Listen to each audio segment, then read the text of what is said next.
오는 2028년 하계올림픽을 개최하는 LA시가 대규모 자금을 투입해 교통 인프라 확충에 나서고 있습니다. 중국 기업 소유의 동영상 플랫폼 틱톡 금지 법안이 연방 하원에서 통과됐습니다. 인공지능 규제법이 세계 최초로 유럽의회 본회의에서 통과됐습니다. 오늘 새벽 셔먼옥스에서 산사태가 발생해 주택 여러 채가 피해를 입었습니다. 펜실베이니아에서 주택 폭발 사고가 발생해 80대 남녀가 현장에서 숨졌습니다. 시청자 여러분 안녕하십니까? KBS 아메리카 뉴스입니다. 오는 2028년 하계올림픽을 개최하는 LA시가 대규모 자금을 투입해 교통 인프라 확충에 나서고 있습니다. 윤범수 기자가 보도합니다. LA시가 대중교통과 주요 교통 인프라 확충을 위해 거액의 자금을 투입합니다. 지난 주말 바이든 대통령이 2024 회계연도 예산안에 서명하면서 모두 9억 달러의 자금이 확보됐습니다.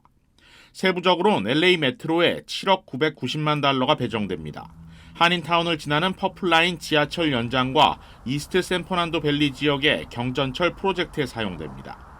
또 버스와 도로, 지역 연결 구간을 확장하는 데도 1억 3,900만 달러가 투입됩니다. 그 밖에 LA 항구 2개의 주요 화물 선로 위에 보행자 다리를 설치하는 데 500만 달러, 헐리우드 센트럴파크 공원 조성에 259만 달러, 알바라도와 캐론들렛 사이 1.7에이커의 공터 조성과 안전 개선 프로젝트에도 200만 달러의 보조금이 지원됩니다.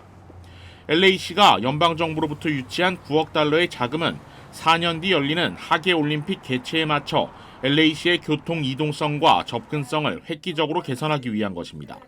직간접적으로 수백만 명의 관광객을 유치하는 올림픽인 만큼 LA시가 본격적인 준비에 돌입하는 것입니다. 앞서 지난주에는 캐런 베스 LA 시장을 필두로 한 대표단이 LA보다 4년 앞서 올해 올림픽을 개최하는 프랑스 파리를 방문하기도 했습니다. 캐런 베스 LA 시장은 안 이달고 파리 시장을 예방해 올림픽 준비 현황을 공유하며 상호 성공적인 개최를 위한 협력을 약속했습니다. The Biden administration and the Newsom administration have been extremely supportive. So I think that the games will benefit Los Angeles and our country as a whole. 올림픽과 패럴림픽 기간 선수들이 머무를 선수촌과 경기가 열릴 아디다스 아레나, 수백 개의 미디어가 사용할 미디어 센터 등을 둘러본 LA 대표단은 방문 기간 정부기관인 비즈니스 프랑스 측과 만나 스포츠와 기술 부문 기업들의 LA 투자 가능성도 논의했습니다. KBS 뉴스 윤범수입니다. 중국 동영상 플랫폼 틱톡 금지 법안이 연방 하원에서 통과됐습니다.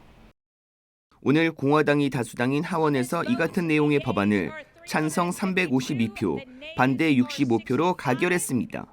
법안은 틱톡의 중국 모회사인 바이트댄스가 틱톡의 미국 사업을 완전히 매각하기 전에는 미국의 앱스토어에서 틱톡의 유통을 금지하는 내용을 담고 있습니다. 법이 발효되면 바이트댄스는 6개월 내 틱톡을 매각해야 하며 매각에 실패할 경우 미국 내에서는 틱톡을 다운받을 수 없게 됩니다. 하원의 틱톡 금지 법안 처리는 미국에 대한 안보 우려에 따른 것입니다. 미 정치권은 그동안 틱톡의 모기업인 바이트댄스가 중국 정부에 예속돼 있으며 미국 틱톡 사용자의 데이터를 중국 정부에 넘길 수 있다는 우려를 제기해왔습니다. 다만 상원에서 법안이 통과될 수 있을지는 불투명한 상황이라고 AP통신은 전했습니다. 앞서 공화당 대선 후보인 도널드 트럼프 전 대통령은 틱톡이 없어질 경우 페이스북의 사업만 커질 것이라면서 틱톡 금지 법안의 공개 반대 의사를 표명했습니다. 페이스북은 지난 2021년 1월 6일 의사당 폭동 사태 이후 근거 없는 내용을 통한 선동을 우려해 트럼프 전 대통령의 계정을 정지시킨 바 있습니다. 도널드 트럼프 전 대통령이 4억 5,400만 달러에 달하는 재판 공탁금을 줄여달라고 법원에 요청한 가운데 뉴욕주 검찰총장은 줄여줄 근거가 없다고 반박했습니다. KBTV 전상희 기자입니다. 레티샤 제임스 뉴욕주 검찰총장은 뉴욕주 항소법원에 제출한 문서에서 공탁금 전액을 맡기는 게 불필요하다는 피고 측 주장을 받아들일 이익이 없다며 트럼프 전 대통령이 항소심 진행을 위해 필요한 공탁금을 전액 법원에 맡겨야 한다고 주장했습니다. 앞서 트럼프 측은 레티샤 검찰총장이 제기한 자산 부풀리기 사기 의혹 민사재판 1심에서 패소함에 따라 항소심 진행을 위해 최소 4억 5,400만 달러를 공탁해야 하는 상황에 놓였습니다. 이에 트럼프 측은 공탁금의 4분의 1에 해당하는 금액만 맡기게 해달라고 법원에 요청했습니다. 트럼프 그룹이 보유한 부동산 자산 지분의 가치가 충분한 만큼 항소심 패소 시 벌금 지급에 문제가 없다는 논리도 폈는데 레티샤 제임스 검찰총장은 이에 대해 피고 측의 부동산이나 다른 비유동자산의 가치가 항소심 진행 기간 현저하게 하락할 수 있다고 반박했습니다.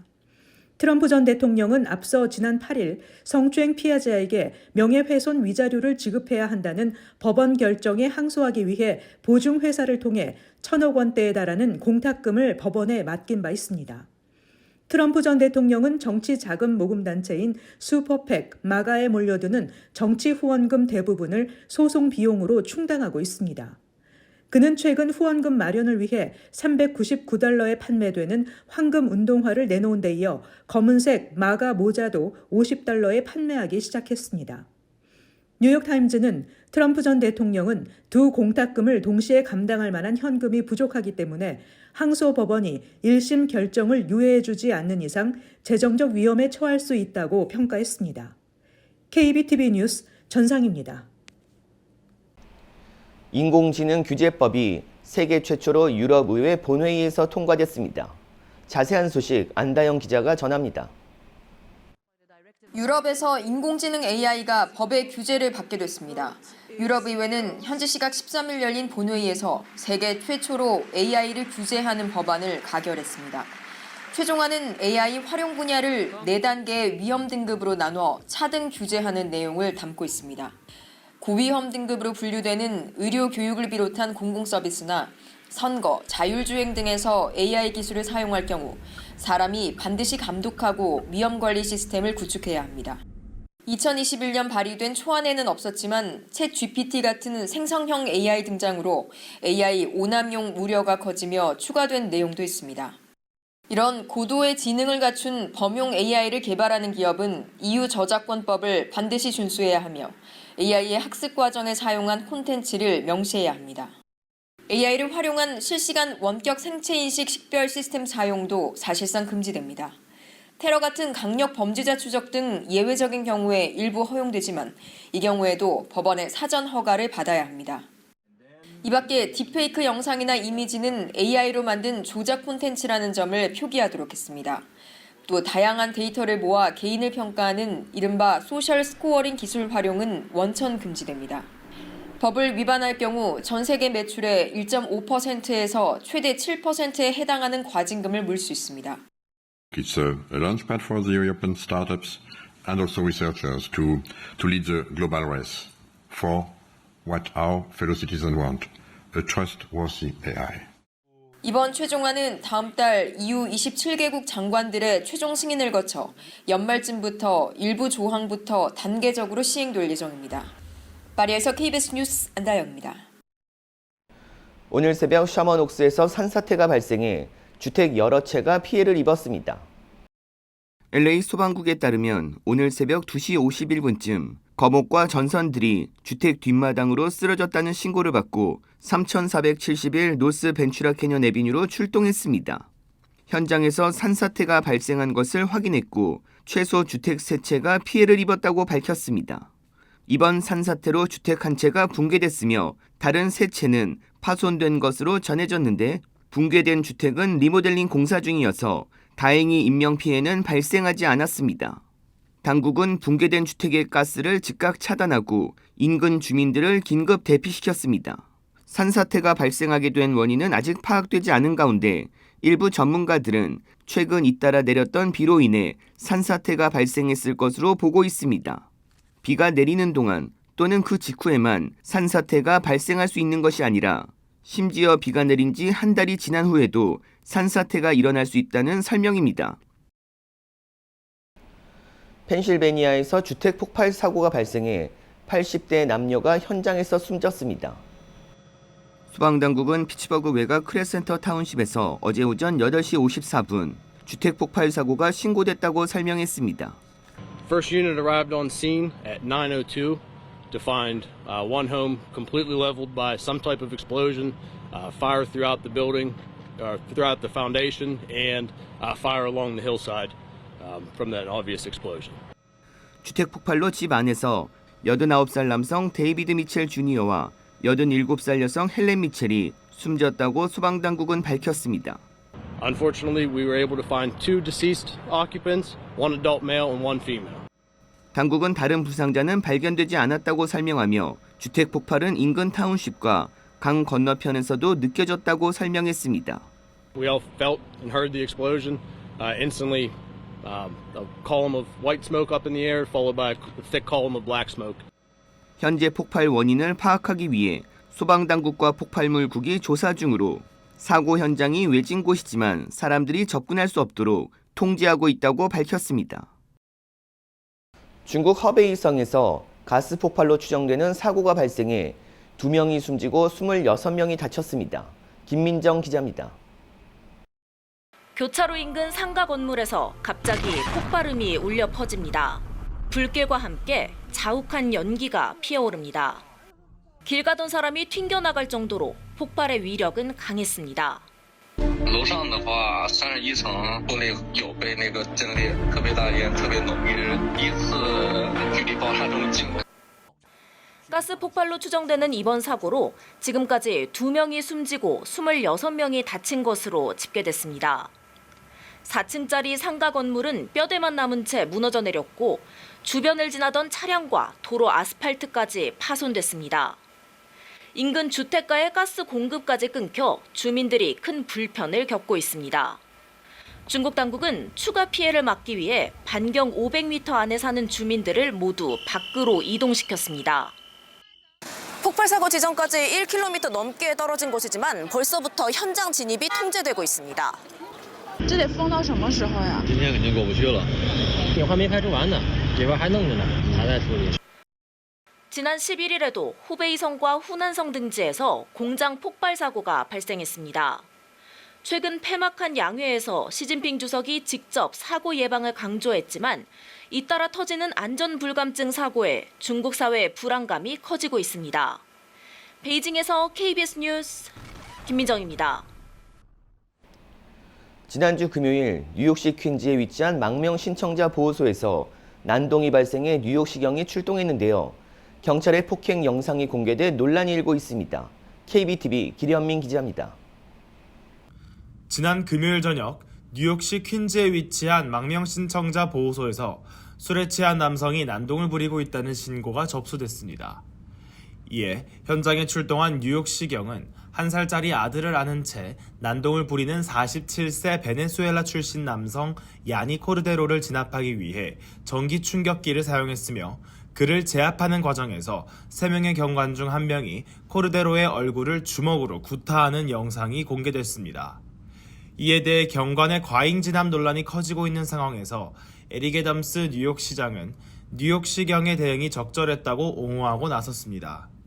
애덤스 시장은 술에 취한 남성이 1살짜리 아이를 안고 있었으며 그가 넘어지거나 아이를 떨어뜨릴 수 있는 상황에서 뉴욕시경은 아이를 재빠르게 구해야만 했다며 경관의 지시를 따르지 않은 남성을 제압하기 위해 뉴욕시경이 빠르고 적절한 판단을 했다고 생각한다고 밝혔습니다. 하지만 체포된 코르데로는 자신은 술에 취하지 않았으며 언어 장벽으로 인해 경관의 지시를 못 알아들었을 뿐인데 자신은 구타를 당했다고 반박했습니다. 망명 신청자 문제로 몸살을 앓고 있는 뉴욕시는 이미 이민자 예산의 20%를 삭감 조치했으며 추가로 10%를 더 삭감할 계획이라고 밝혔습니다.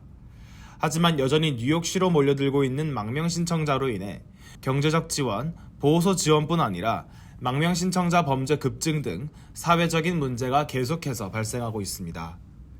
KBTV 뉴스 길련민입니다. 카리브해 섬나라 아이티가 총리 사퇴 이후 진정 사태를 보이고는 있지만 현지 한국인들은 불안감을 감추지 못하고 있습니다. 박일중 기자가 보도합니다. 해외로 떠났던 총리가 국내로 돌아가려 하자 사임을 요구하는 쟁단들이 공항까지 점거했습니다. 밤낮 가리지 않고 총격전이 벌어질 정도로 치안이 불안해지자 IT 총리 아리엘 앙리는 결국 귀국하지 못하고 푸에르토리코에서 사퇴를 발표했습니다. My government will leave immediately after the inauguration of the council. We will be a caretaker government until they name a prime minister and a new cabinet. Haiti needs peace. Haiti needs stability. 다만 이번 주 들어 갱단의 무장폭력은 다소 소강 상태에 들어갔다는 게 교민의 설명입니다. 총격 소리가 뜸해졌고 일부 통행이 가능해지면서 공장도 다시 가동을 시작했다고 전했습니다. 그동안에 막혔었던 거 치우거나 그러지는 않고요. 그냥 피해서들 다들 또 먼 곳에서는 걸어서들 직원들이 출근을 하고 있죠. 하지만 외국인들은 밖으로 나갈 엄두를 내지 못하는 상황 때문에 식자재는 현지인을 통해 시장이 열릴 때마다 조금씩 확보하고 있다고 설명했습니다. 하지만 물값이 3배로 뛰는 등 물가는 가파르게 올랐고 그나마 구하기도 어렵다고 호소합니다. 정규로 발전기를 돌리는데 가야 되는데 지금 파는 데가 없어서 70여 명의 현지 교민들은 곧 공항 운영이 재개되기를 희망하면서도 현재 상황이 폭풍 전야 같다며 여전히 불안해하고 있습니다. 문 나간 지가 지금 한 11회 되죠. 11회 지금 있는 거.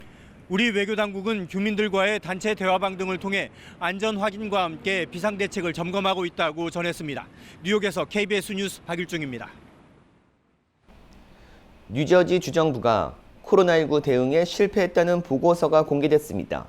보도에 KBTV 김은지 기자입니다.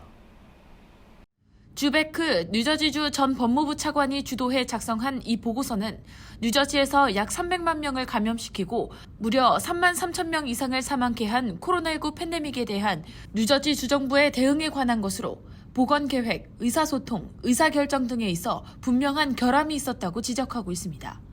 뉴저지 보건국은 이미 2015년 플루 팬데믹 사태에 대한 비상 플랜을 세워둔 상태였지만 비상 대책과 관련한 훈련이 없었으며 2020년 코로나19 사태가 닥쳐왔을 때 실제 상황에서 보호 조치가 크게 부족했다고 지적했습니다. 특히 시니어 등 취약계층을 위한 조치가 부족했다고 전했습니다. 뉴저지 교사노조가 공립학교 대면 수업 재개에 큰 영향력을 끼쳤으며 뉴저지주 공립학군의 상당수가 전국에서 가장 마지막으로 대면 수업으로 전환한 학군이었던 것으로 드러났습니다. 보고서는 뉴저지주 학생들이 조금 더 빨리 대면 수업으로 복귀하는 혜택을 누릴 수 있었지만 교사 노조의 주장으로 인해 그럴 수 없었다고 지적했습니다. 주베크 전 차관은 뉴저지 주정부가 팬데믹 사태에 제대로 대비하지 못한 상태였으며 총체적으로 실패했다고 지적하면서 지난 4년의 교훈에도 불구하고 앞으로 다가올 수 있는 비상사태에도 제대로 준비가 되어 있지 않은 상태라고 강조했습니다. 보고서는 그 어떠한 노력으로도 부적절한 의료 인프라와 헬스케어 시스템 부족을 극복할 수 없었다며 뉴저지 주정부와 연방정부는 분명하고 정확한 계획을 세우고 뉴저지 의료 시스템 부족 문제 해결을 위해 대책 마련과 행동에 나서야 하지만 여전히 관리 대응 및 실행이 부족한 상황이라고 지적했습니다.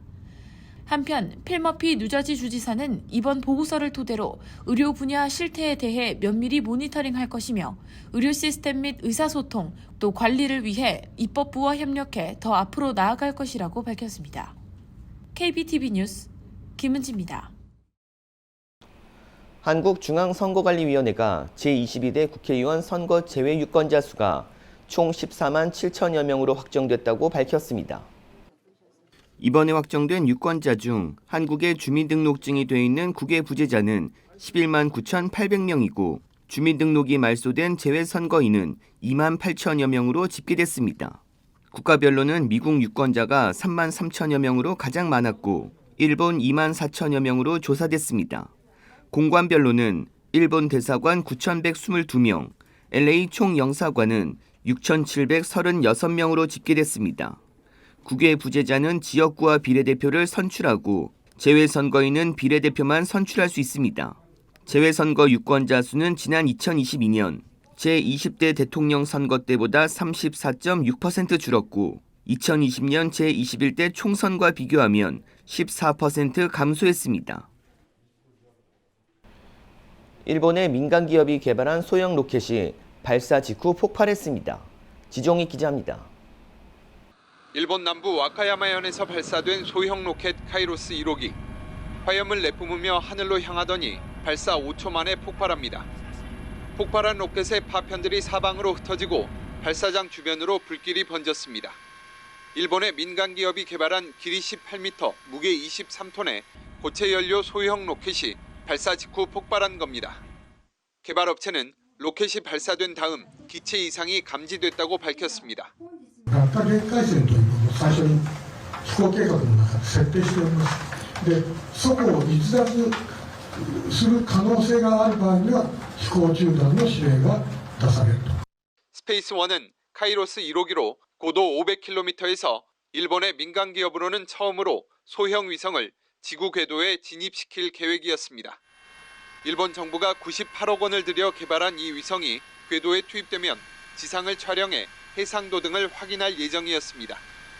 특히 북한의 미사일 발사 시설의 동향을 파악하는 정보 수집 위성의 역할을 할 수 있는지도 검토하려 했습니다. 일본 정부는 지난해 말 10년간 8조 9천억 원 규모의 우주 전략 기금을 설립하기로 하는 등 민간 기업의 우주 개발을 적극 지원하고 있습니다. 도쿄에서 KBS 뉴스 지종익입니다.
KBS 아메리카 뉴스 마칩니다.